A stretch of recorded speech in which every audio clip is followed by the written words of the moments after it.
Goeiemôre broeders en susters. Ons sê baie hartlik welkom aan besoekers by ons ook vanmôre en ons sê of ons nooi almal hartlik uit om saam op die koffie of tee na die diens hier langsaan in die melkstal te geniet.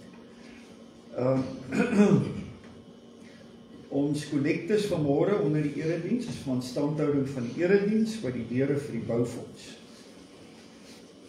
Katekisasie vanoggend na die erediens, les 9, die belydennisklas Woensdaag, 18:00, 6:00. Daar is nie Bybelstudie hierdie week nie. Dan Vrydag is Goeie Vrydag, ons gaan hier erediens hê. Ons het maar besluit om op by die gewone tyd te hou, 10:00. En ons vra maar net dat hy so bietjie vroeër kom. Ons wil graag Vrydag so 'n paar van die lydingsliedere vooraf saam sing. En dan Sondag ook so bietjie vroeër kom, dat ons so 'n paar van die opstandingsliedere ook vooraf kan saam sing. So dit dan vir hierdie Paasnaweek. As daar van u is 'n familie wat op pad is hierdie naweek, ons bede is dat die Here se hand ook oor die wat op reise sal wees, hulle veilig sal lei. En mens weet die Paasnaweek is maar 'n gevaarlike tyd op die paaie. Dan het ons ontvang vanaf die Gereformeerde Kerk George die attestaat vir Koos en Marietjie Lessing. Baie hartlik welkom amptelik nou hier by ons. Julle is nou al 'n rukkie hier, maar ons is dankbaar dat julle nou amptelik hier is. Maar omdat ons nog nie hierdie papier gehad het nie, het ons toe nou Marietjie se verjaarsdag verlede Sondag nie besef dat ons haar ook moet geluk wens nie. Baie geluk met die verjaardag hierdie afgelope week, Marietjie. En ook baie geluk aan Josia wat hierdie week verjaar. Baie geluk hoor. Ek hoop jy gaan 'n lekker verjaardag hê. Nou Marietjie, nou jy vir jouself moet speel, dat ons kan sing vir die wat verjaar, die seënbede ons sing dit sittende saam.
Psalm 114 of 113 tot 118 is wat bekend staan as die Halleel. Dis die psalms wat by die Paasfees oor en oor gesing is. Nie net by die Paasmaaltyd nie, ook wanneer die Paaslammers geslag is, maar ook nie net dan nie. Ook die pelgrims wat op pad was, het hierdie psalms oor en oor gesing.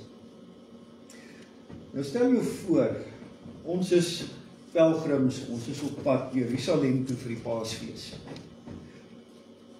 Die meeste Israeliete het probeer om met Paasfees ten minste in Jerusalem te wees, want dit was net daar wat hulle die Paaslam kon eet, saam met die Paasfees.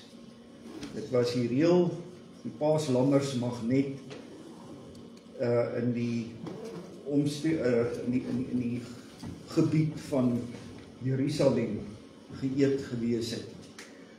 Dit is daar ook net by die tempel waar dit geslag kon word.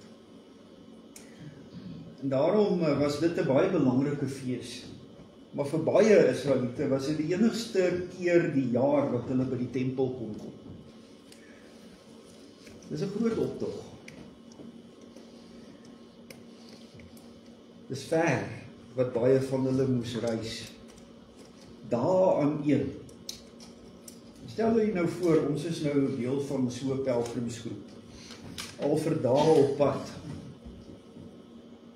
Die ou mense en van die ander swakkes ry op waantjies, van die vroue ry op donkies. Die meeste mans en die sterker kinders is almal te voet. Maar sien net die optog van die mense, daar gaan 'n klomp diere ook saam, wat langs die pad versorg moet word, wat saamgevat moet word, wat geoffer moet word in Jerusalem. Nie net Paaslangers nie, maar omdat dit die enigste keer is die jaar wat hulle by die tempel kan kom, is daar ook ander offerdiere, brandoffers, dankoffers, sondeoffers, wat gebring gaan word by die tempel. Maar verder, dra almal ook 'n bietjie abnormaal baie geld met hulle saam. Die tempelbelasting moet betaal word. Dit moet afgedra word by die tempel. En baie het ook van die tiendes opgegaar, wat hulle nou in die tempel gaan afgee. En die gevolg is, dat hulle baie geld by hulle, in die optog na Jerusalem toe. En die rowerbendes weet dit. Hulle is op die uitkyk vir die pelgrims. Want die rowers weet, die mense het baie geld by hulle. Al die geld wat by die tempel afgedra moet word, wat hulle in hulle sakke het. Daarom wat hulle ook gedurig in afhanklikheid van die Here op die pad is. Nou kom hulle oor die Olyfberg. Voor hulle is die tempel. Die reis is agter die blad. Die dankbaarheid oor bewaring van die vyande, wat in die begin van Psalm 118 is, dis vir hulle 'n werklikheid. Die diere wat na die tempel toe gaan om by die altaar geslag te word, is 'n werklikheid. Die poorte wat hulle voor hulle sien, wat oop staan, waardeur hulle kan ingaan. Die verwagting om vir die eerste keer in 'n baie lang tyd by die tempel te kan wees en te wag op die priester wat uit die heiligdom uitkom en die volk kom seën met die hoëpriesterlike seën. En van al hierdie dinge sing hierdie Psalm 118, hierdie pelgrims of Paaspsalm. Kom ons nader dan ook voor die Here met Psalm 118, ons sing die tweede beruiming daarvan. Tweede beruiming, Psalm 118, ek gaan vers 5 lees, en dan sing ons vers 6, 7 en 8. Die deur wat altyd vir ons oop staan, vir almal wat regverdig is, staan oop vir my, dat ek kan ingaan na hom met my getuienis. Hierdie deur, die poort, die tempelpoort wat ons voor hulle sien. Ek wil hom met 'n loflied toesing. Ek is verhoor in my gebed. Ek wil hom loof vir my verlossing. Hy het my van die dood gered. Ons sing vers 6, 7 en 8. Oh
antwoord op ons geloofsvertroue en hy groet ons met sy seën.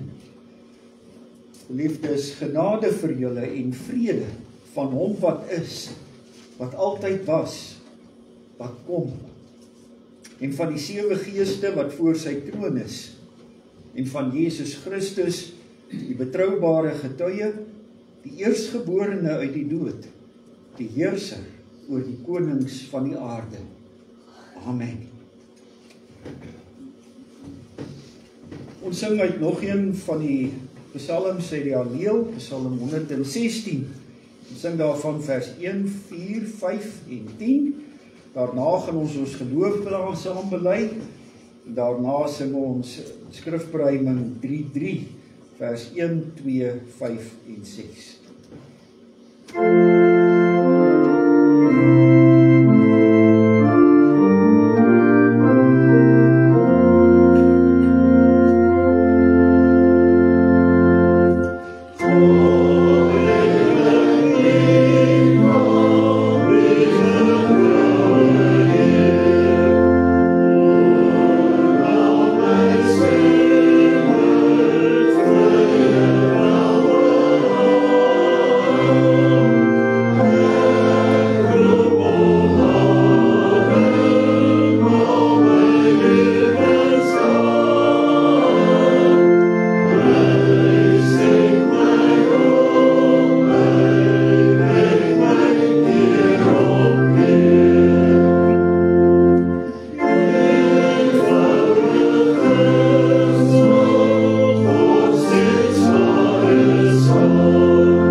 bely saam ons geloof.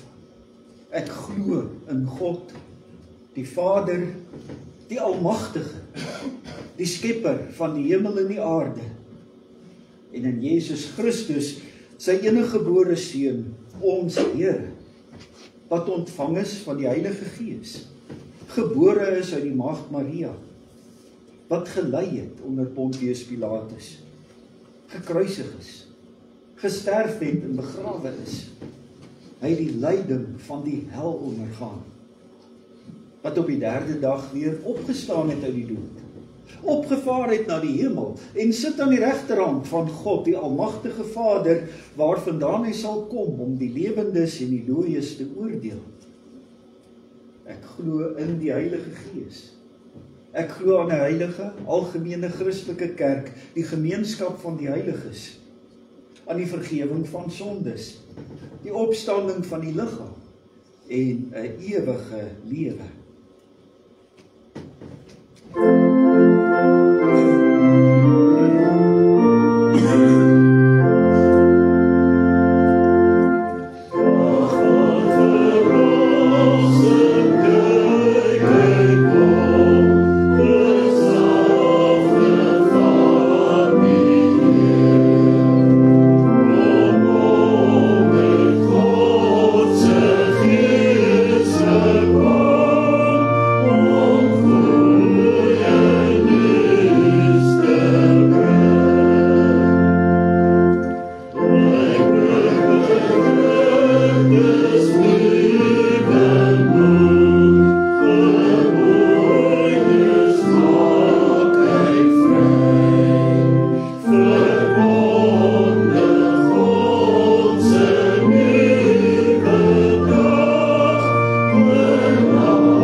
Die Here wil nie maar net godsdiens hê in formele vorm nie. Hy wil ons hart hê. Ook wanneer hy sy wil aan ons bekend maak, gaan dit oor verhouding, verbondsverhouding. Deuteronomium 5 herinner Moses ook vir Israel daaraan, die Here ons God het met ons 'n verbond gesluit by Horeb. In Deuteronomium 6 word hierdie verhouding so duidelik uitgedruk. Luister Israel, die Here is ons God, die Here alleen. Jy moet die Here, jou God, met hart en siel lief hê, met al jou krag. Levitikus 9, jy moet jou naaste lief hê soos jouself, want ek is die Here. Ons luister dan ook na die gebooie van die Here as reëls vir 'n verhouding. Nie maar net bloot as wette vir wat nagekom moet word. Die begronding, God se verlossing. Ek het jou uit die plek van slawerny uitgelei. Jy mag naas my nie ander gode hê nie. Jy mag nie vir jou 'n gesneede beeld van 'n God maak nie. Enige afbeelding van dat in die hemelruim daarbo of op die aarde hieronder of in die water onder die aarde is nie. Jy mag nie voor hulle in aanbidding buig nie. Jy mag hulle nie dien nie, want ek, die Here jou God, is 'n besitlike God wat kinders laat boet vir die sondeskuld van ouers. Selfs die 3de en 4de geslag van hulle wat my verwerp. Maar troue liefde bewys aan duisende, aan hulle wat my liefhet en my gebooie genakom. Jy mag die naam van die Here jou God nie misbruik nie, want die Here sal hulle wat sy naam misbruik nie ongestraf laat nie. Hou die Sabbatdag heilig soos die Here jou God jou beveel het. 6 dae moet jy werk en alles doen wat jy moet, maar die 7de dag is 'n Sabbat ter ere van die Here jou God. Jy mag geen werk doen nie. Nie jy en jou seun, jou dogter, jou slaaf en jou slavin, jou bees en jou donkie of enige van jou diere nie. Ook nie die vreemdeling wat by jou is nie. Sodat jou slaaf en jou slavin kan rus soos jy. Jy moet onthou dat jy ook 'n slaaf was in Egipte land. En dat die Here jou God met 'n sterk hand en 'n uitgestrekte arm jou daar uitgelei het. Daarom het die Here jou God beveel om die Sabbatdag te vier. Handel jou vader en jou moeder met eerbied, soos die Here jou God jou beveel het, sodat jy lang kan leef en sodat dit met jou goed kan gaan op die grond wat die Here jou God vir jou gaan gee. Die res van die gebooie blaai ons weer na Romeine 13, vers 8. Wees aan niemand iets verskuldig nie, behalwe die verpligting om mekaar lief te hê. Wie sy medemens lief het die wet vervul, want dit, jy mag nie egbreek pleeg nie, jy mag nie moord pleeg nie, jy mag nie steel nie, jy mag nie begeer nie, of watter ander gebod ook al word saamgevat in hierdie uitspraak, jy moet jou naaste lief hê soos jouself. Die liefde doen die naaste geen kwaad nie, daarom is die liefde die vervulling van die wet. Boonop ken julle die bestemde tyd, dat die uur reeds daar is om uit die slaap wakker te word. Ja, ons verlossing is nou nader as toe ons tot geloof gekom het. Die nag het reeds ver gevorder, dit is amper dag. Kom ons doen dan afstand van die praktyke van die duisternis en trek die wapenrusting van die lig aan. Kom ons leef betaamlik soos dit in die dag hoort, nie met gevuif en dronkenskap nie, nie met ontug en losbandigheid nie, nie met rusie en afguns nie. Beklee julle egter met die Here Jesus Christus en maak nie voorsiening vir julle sondige aard om sy drange te bevredig nie. Kom ons antwoord uit Psalm 86. Ons sing daarvan vers 1, 3 en 6, waarna ons ook verder verenig in gebed. Oh,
Here, ons almagtige God, ons dankie dat ons so U kan loof en prys vir die verlossing wat U bewerk het. Dat ons in 'n lewende verhouding met U kan lewe. Dat ons U kan lief hê wat ons eerste lief gehad het. U wat in liefde na ons toe gekom het. Ons verlos het, vir ons die lewe bewerk het. Dankie dat ons so na U toe kan kom. In antwoord op U genade.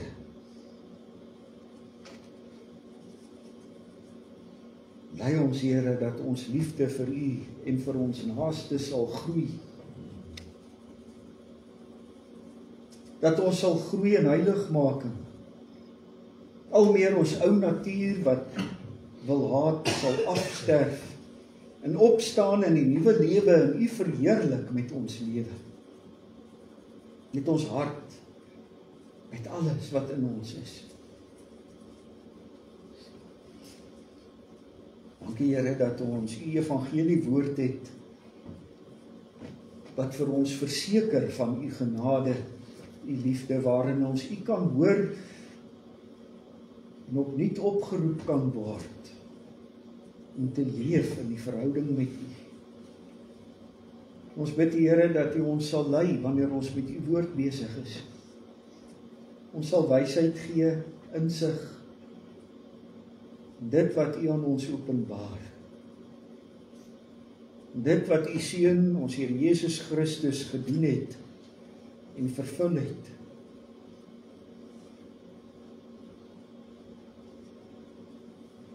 Dankie dat ons deur hom, deur die krag van U Heilige Gees, voor U mag nader, met vertroue kan sê, Amen.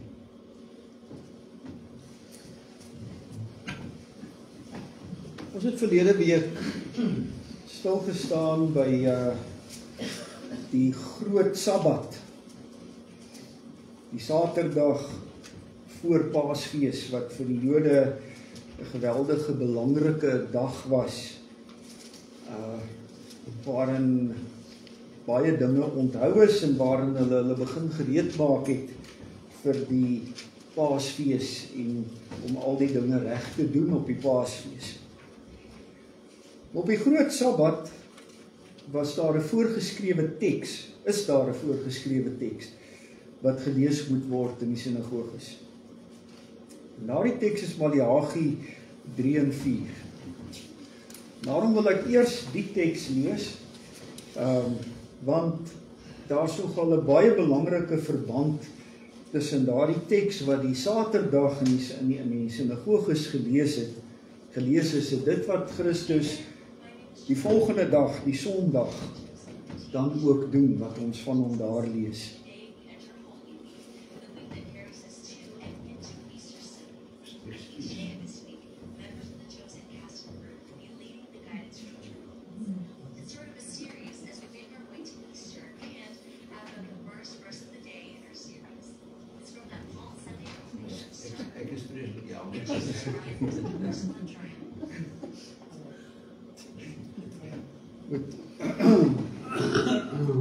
Ons kan dan Maleagi hoofstuk 3 lees. Ek gaan nie alles lees nie.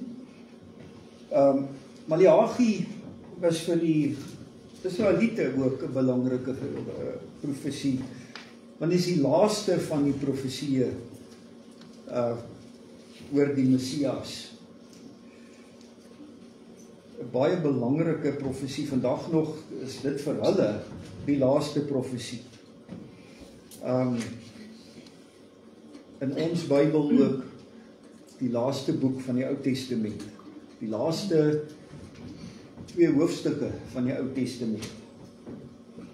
En in hierdie profesie dan ook die verkondiging van die koms van die Messias, die gesalfde koning.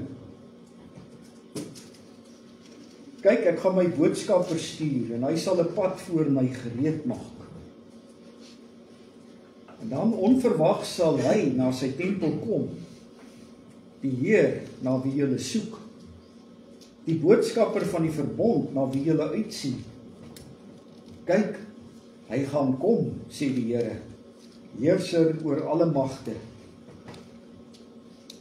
Maar wie kan die dag van sy koms verduur? Wie kan staande bly wanneer hy verskyn? Ja, daardie dag is soos 'n vuur van die smelter en soos die loog van wassers. Hy sal gaan sit as iemand wat silwer smelt en suiwer. Hy sal die leviete reinig en hulle soos goud en silwer suiwer. Hulle sal aan die Here behoort en offers in geregtigheid bring. Dan sal Juda en Jerusalem se offers weer vir die Here aangenaam wees, soos in die ou dae, soos in vroeë jare. Ek sal na julle toe kom vir die oordeel, en ek sal sonder om te huiwer 'n getuie wees teen towenaars, egbreekers en wie vals sweer, teen hulle wat dagloners, weduwees en vaderlose kinders verdruk, en hulle wat vreemdelinge wegwys en nie ontzag het vir my nie, sê die Here, heerser oor alle magte. Ek die Here het immers nie verander nie, maar julle, Jakobs kinders, kry nie end nie. Sedert die tyd van julle voorouers, wyk julle van my voorskrifte af en kom dit nie na nie. Keer terug na my, dan sal ek na julle terugkeer, sê die Here, heerser oor alle magte. Maar julle vra, hoe moet ons terugkeer? Mag 'n mens God besteel? Maar julle besteel my, en dan vra julle nog, hoe besteel ons u? Van tiendes en wydingsgeskenke. Daar is 'n vloek op julle, maar vir my bly julle beroof, julle hele nasie. Bring die volle tiende na die voorraadkamer. Dan word dan verder daarop uitgebrei hoe die Here sy seën sal gee as hulle hom erken ook met hulle tiendes. Dan vers 13, julle laat harde woorde oor my val, sê die Here, en dan vra julle, wat het ons vir mekaar oor u gesê? Julle het gesê, dis heeltemal nutteloos om God te dien, en wat baat dit ons, as ons die verpligtinge teenoor hom nakom, en in rouklere loop voor die Here, heerser oor alle magte. Daarom noem ons nou die verwaande mense gelukkig, want kwaaddoeners beleef nie net voorspoed. Hulle beleef nie net voorspoed nie, maar hulle daag God uit en kom nog daarmee weg ook. Hierdie ongelukkigheid van die volk oor hoe die Here hulle hanteer. Vers 16, daarop het die wat vir die Here ontzag het met mekaar geredeneer. Die Here het goed geluister en het gehoor. Dit is toe in sy teenwoordigheid in 'n gedenkboek opgeteken tot voordeel van diegene wat ontzag vir die Here en respek vir sy naam het. Hulle sal aan my behoort, sê die Here, heerser oor alle magte. Hulle sal my persoonlike eiendom wees op die dag wat ek voorberei. Ek sal deernis met hulle hê, soos 'n man deernis het met sy seun wat vir hom werk. Dan sal julle weer die verskil sien tussen regverdiges en wetteloses, tussen wie God dien en wie hom nie dien nie. Want kyk, die dag gaan kom, dit gaan brand soos 'n oond. Vers 2 van hoofstuk 4. Maar vir julle wat ontzag het vir my naam, sal die son van geregtigheid deurbreek, met genesing in sy strale. Vers 4. Onthou die wet van Moses, my diensknegt, wat ek hom by Horeb beveel het, en wat vir hele Israel geld. Die vaste voorskrifte en bepalings. Kyk, ek gaan Elia die profeet vir julle stuur, voordat die groot en verskriklike dag van die Here kom. Hy sal ouers met kinders versoen, en kinders met ouers, sodat ek nie hoef te kom in die land met 'n banvloek tref nie. Dit Maleagi. Met hierdie agtergrond met dit wat die vorige dag gelees is, lees ons dan wat die Sondag gebeur. Die volgende dag. Matteus 21.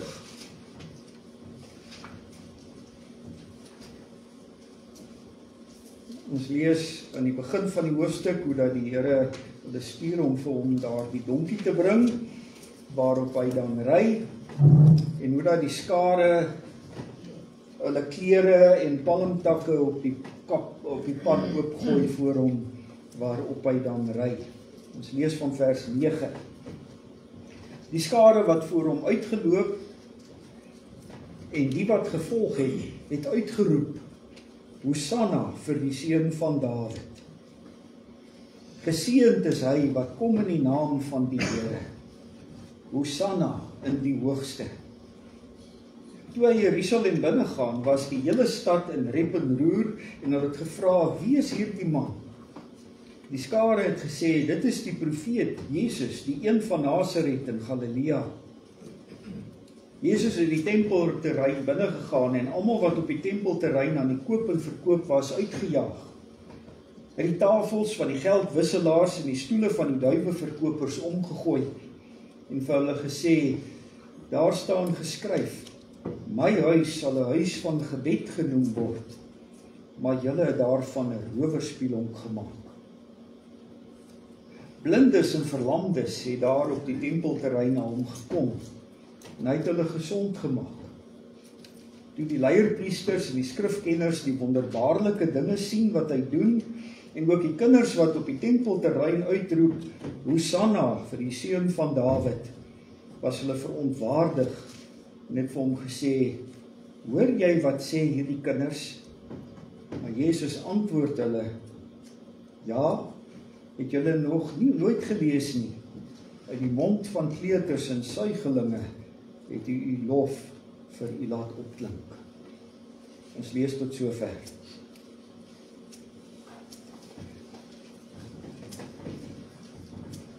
Hosanna.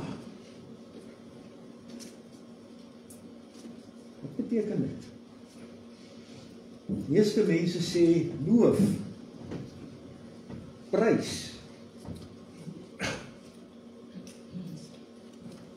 Dit word daar ook vir ons so half deurgegee, nie half nie, heeltemal, deur die 1983 vertaling, wat eintlik heeltemal verkeerd vertaal. Want Hosanna beteken nie prys nie.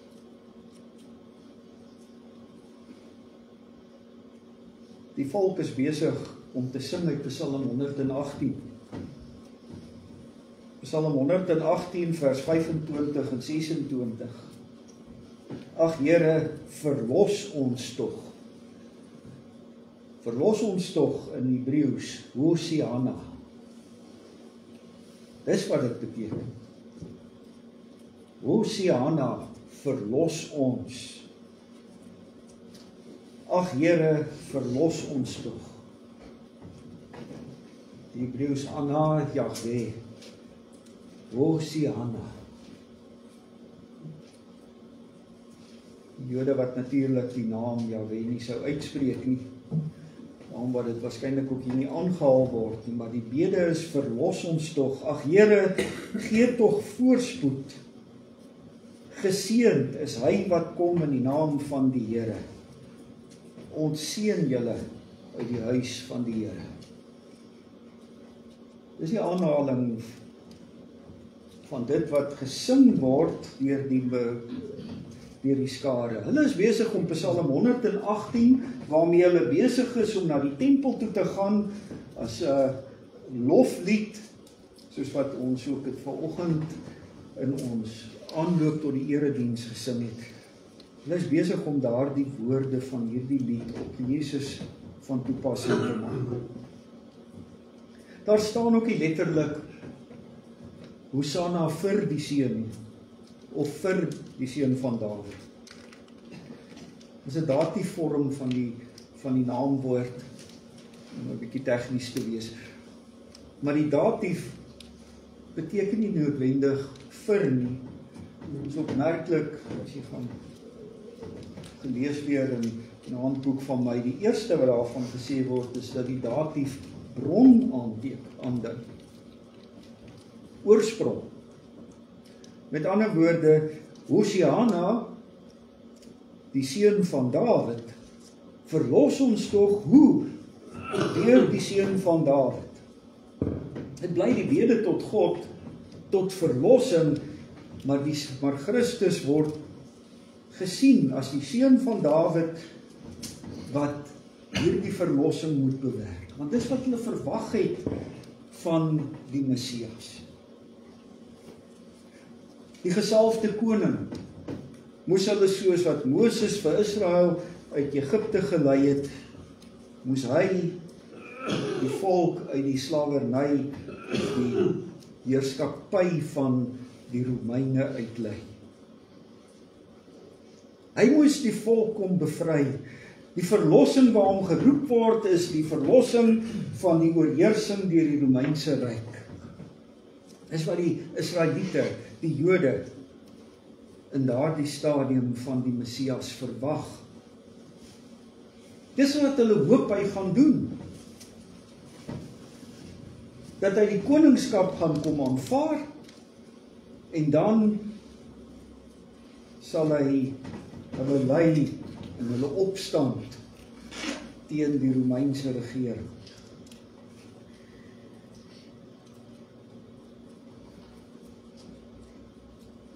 Maar dis nie wat hy doen.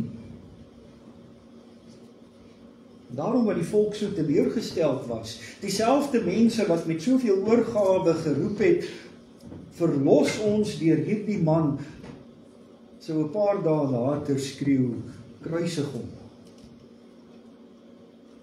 Want hy het hulle teleurgestel, hy het nie dit gedoen wat hulle verwag nie. Wat doen hy? Hy gaan na die tempel,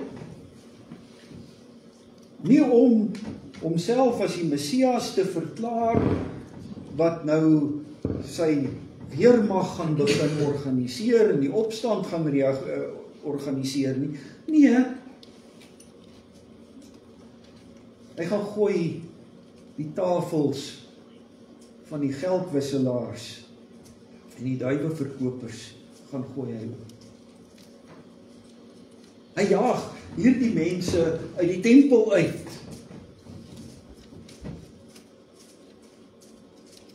En vir die Jode was daai mense baie belangrik. Die eerste deel van Maleagi, ons het gaan lees maar die eerste hoofstukke. In hoofstuk 1 word die priesters aangekla, die leviete word aangekla daarvan dat hulle toelaat dat die mense gebreklike diere en gebrekkige offers vir die Here bring. En hulle het dit verskriklik ernstig opgeneem. Die gevolg was dat hierdie geldwisselaars was daar om te sorg dat daar nie vuil geld na die tempel toe gaan. Wêreldse geld, onaanvaarbare geld. Die tempel of die tempelpersoneel het hulle eie geld gemint. Tempelgeld. En dis wat die geldwisselaars gedoen het. Hulle het die geld waarmee die pelgrims aankom, wat hulle wil doneer vir die tempel, dit hulle omgeruil vir tempelgeld. Want dis wêreldse geld, dit was Romeinse geld, waarmee die mense daar aangekom het. Dit was die geld waarmee in die wêreld gewerk was. Was die Romeine se muntstukke. En die Here het ons gesê, julle moenie nie onrein offers vir my bring nie. So dis om die geld rein te hê, wat dit moes geruil word vir die tempelgeld wat dan in die offerkis gegooi kon word. Jy kan mos nou nie sommer met enige duif daar aankom nie. Hoe moet die priesters weet dit is nie dalk 'n sieklike duif? Jy kan nog 'n dier kan jy nog ondersoek en dalk mooi sien, maar 'n duif. Hoe weet jy nou of 'n duif 'n goeie offer is? En daarom die duiweverkopers, geen ander duiwe word toegelaat nie. Hulle sorg dat hulle heilige duiwe aanteel. En daardie duiwe wat dan nou by die tempel gekoop moet word.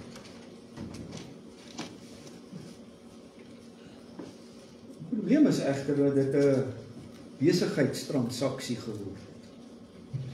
En dat die wat in hierdie geldwisseling en in die duiweverkoping betrokke was, 'n groot kommissie vir hulle self toegeëien het.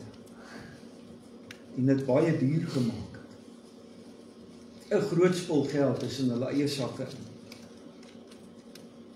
Die probleem met die duiwe is, die duiwe was juis deur die Here gegee, of as 'n offermiddel voorgeskryf vir die armes. Die wat nie kon bekostig nie, hulle kon 'n duif bring. Iets wat beskikbaar is wat hulle in die natuur kon vang.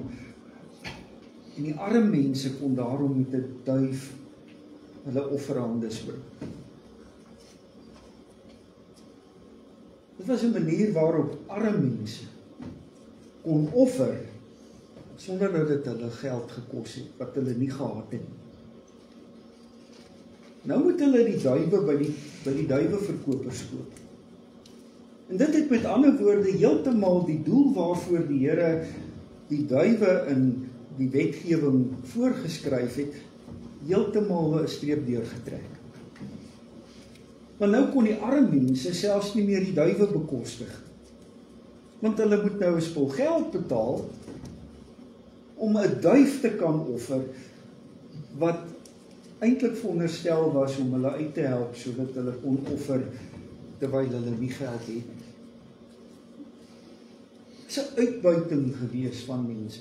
Onder die dekmantel van ons wil vir die Here rein en suiwer offers gee soos wat Maleagi voorskryf. Daarom wat Christus hierdie mense daar uitjaag. En vir hulle beskuldig het hulle sy huis, die huis van die Here, 'n rowerspieël maak. En wat hy eintlik doen is dit wat Maleagi geprofeteer het. Dis waarmee daardie hoofstuk begin. Wanneer die Here kom, die een wat verwag word, die koning, sal hy eerste na die tempel toe gaan en die leviete reinig. Dit sien hulle nie raak. Die leiers, die volk, sien nie raak hoe dat dit wat gister in die sinagoges gelees is, vandag toegepas word. Dat die koning kom, maar hy begin by sy oordeel, by sy kerk, by die tempel. Nie by die Romeine nie. Omdat hulle so vasgedraai was in hulle haat teenoor die Romeine, sien hulle nie raak hoe die Messias doen wat hy van hom geprofeteer is, wat hy sal doen. Om te begin om sy volk te reinig. Te begin by die tempel, hy sal na sy tempel toe kom. Dis wat Jesus kom doen. Hy kom maak skoon in die tempel. En dan genees hy mense wat lam en krepeel is en blind. Die gestremdes kom daar na hom toe, want hulle kon daar op die platform kom, maar in die tempel self mag hulle met gestremdheid nie ingegaan het nie. Die wetgewing was baie streng. Niemand wat 'n gestremdheid het, is toegelaat om in die tempelterrein self, in die voorhof, in te gaan. Wat doen die Here? Hy maak dit vir die mense moontlik om hulle offers regtig vir die Here te kan bring. Hy maak dit weer moontlik vir die armes om ook hulle offers te kan bring. Want hy jaag die duiweverkopers uit. En hy maak dit moontlik vir mense wat deur hulle gestremdheid nie in die tempel voorhof kon ingaan nie, deurdat hy hulle genees, kan hulle nou ingaan. Hulle kan ook in die heiligdom gaan aanbid. Dit is wat Christus kom doen het in die eerste plek, is om dit vir ons weer moontlik te maak om by God persoonlik uit te kom.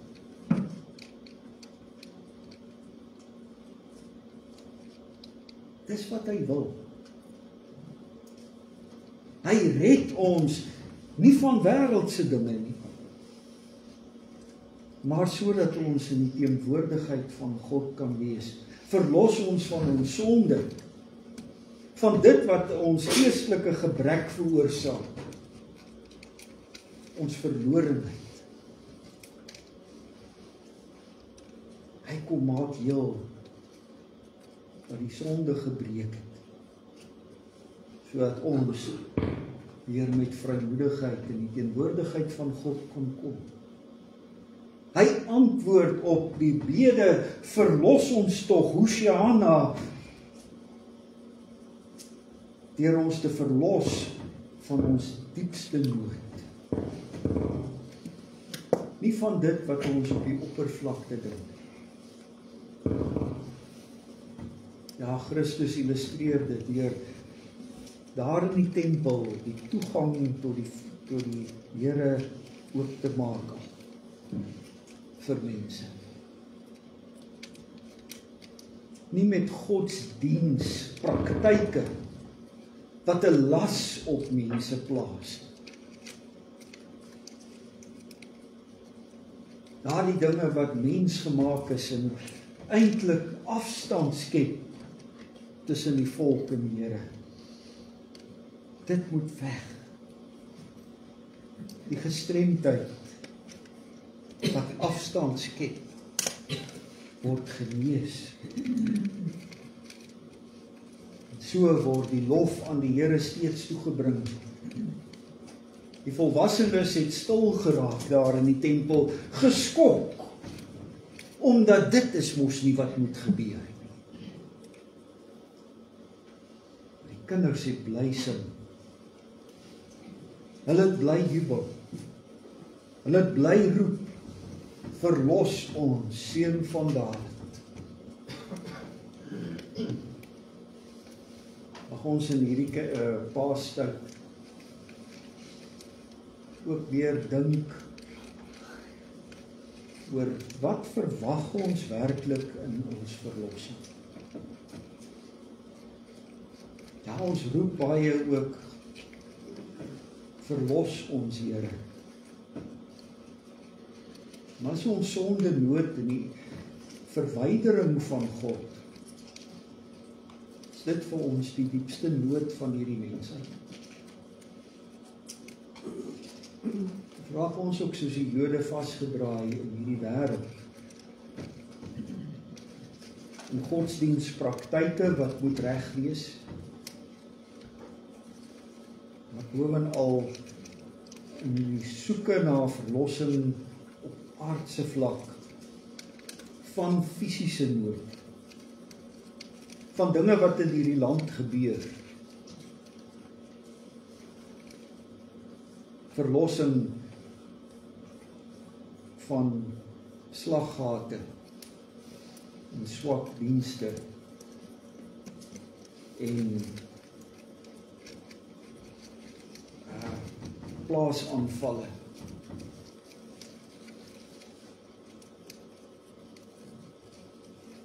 Soek ons werklik die teenwoordigheid van God, die by hom wees. Daar bly in ons elkeen nog dinge oor wat die Here moet reinig. Nie by ander nie, maar by my. Waar hy met die loop van die wassers, as Maleagi dan ook profeteer, vir my as Leviet, as een wat aan hom behoort in sy diens staan, my moet verder nog reinig, skoonmaak. Sodat ook ek nog steeds, met alles wat ek al uit sy hand ontvang het, ook nog steeds kan roep. Hosiana, lei ons verlos, o Here. Amen.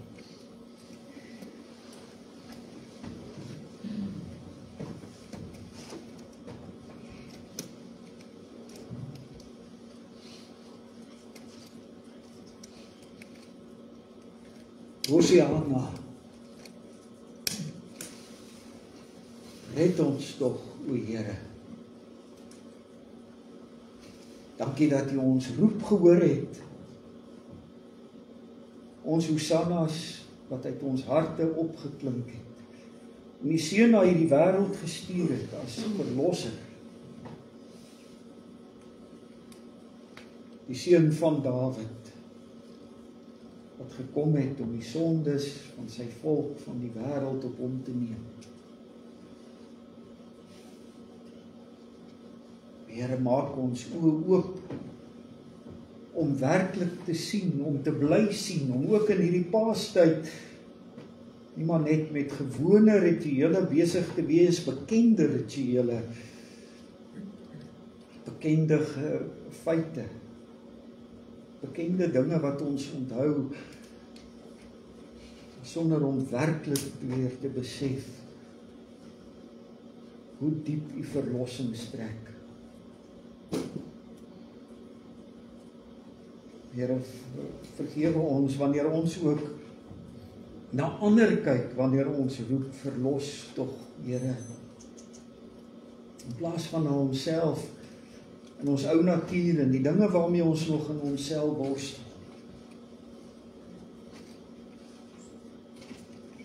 Vergewe ons wanneer ons teleurgestel voel en stil raak in ons roep na U, omdat ons met die verkeerde oë kyk, met die verkeerde verwagtings besig is. Here, laat die lof vir U in ons lewens groei en toeneem. Mag ons werklik weer opnuut onder die indruk wees van U groot genade, die volle omvang van U genadige verlossing in Jesus Christus ons verlosser. Dankie Here dat ons daarom met vrymoedigheid by U kan wees. Dat deur hom U in waarlik vir ons Immanuel is. God by ons. Dankie dat ons in vertroue met U kan praat. U kan beleef.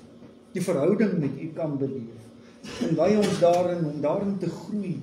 In liefde vir U, maar ook in liefde vir ons naaste.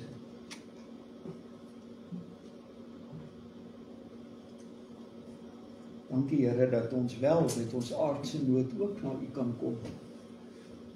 Omdat ons hele menswees vir U belangrik is. Dankie dat ons voor U kan kom met ons hartseer, ons pyn, ons swakheid, ons worstelinge met die swakheid van liggaam, ouderdom, wat ook al. Here, ons dankie dat U hand oor elkeen is, van klein tot groot.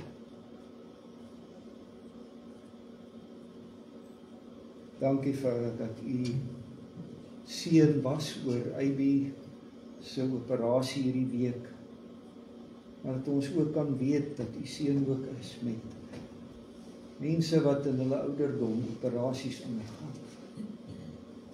Dankie dat ons almal en elkeen aan U kan opdra.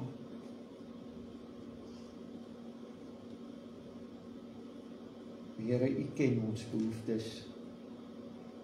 U ken ons harte, U weet wat in ons roep. Ons dra ook hierdie wêreld aan U op, ons land, ons regering, die omstandighede in ons land en in die wêreld. Here, wil U die mensheid lei wat U nie ken nie, om U raak te sien. Deur U verlosser, Ons Here Jesus Christus wil U roep tot bekering,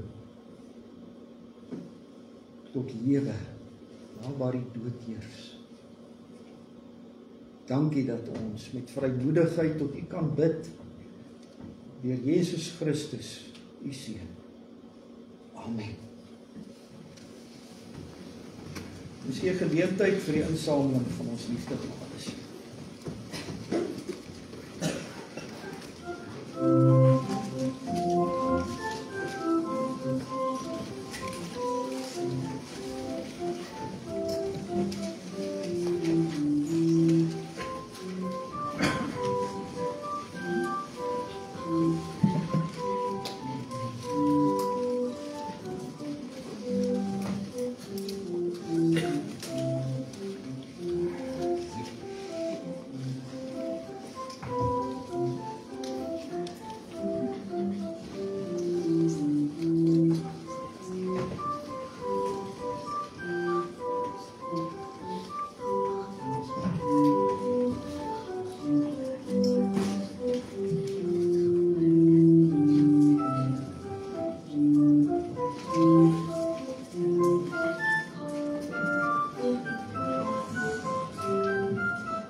Ons sing 'n lied wat normaalweg vir ons verbind is met Kersfees, maar hierdie is ook 'n Christusfees.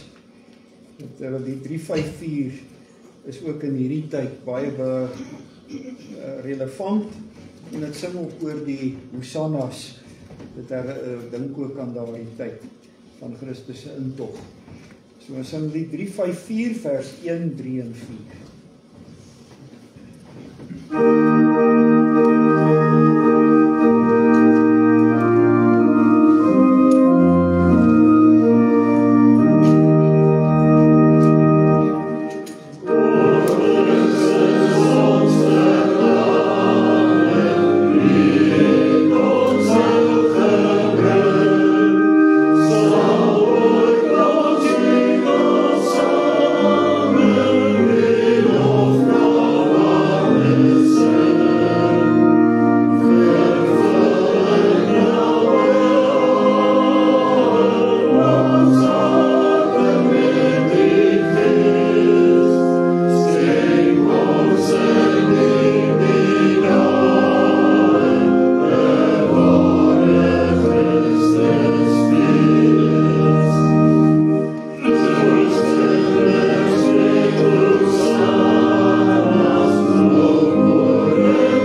Jesus Christus, die liefde van God, die gemeenskap van die Heilige Gees, sal met u almal wees. Amen.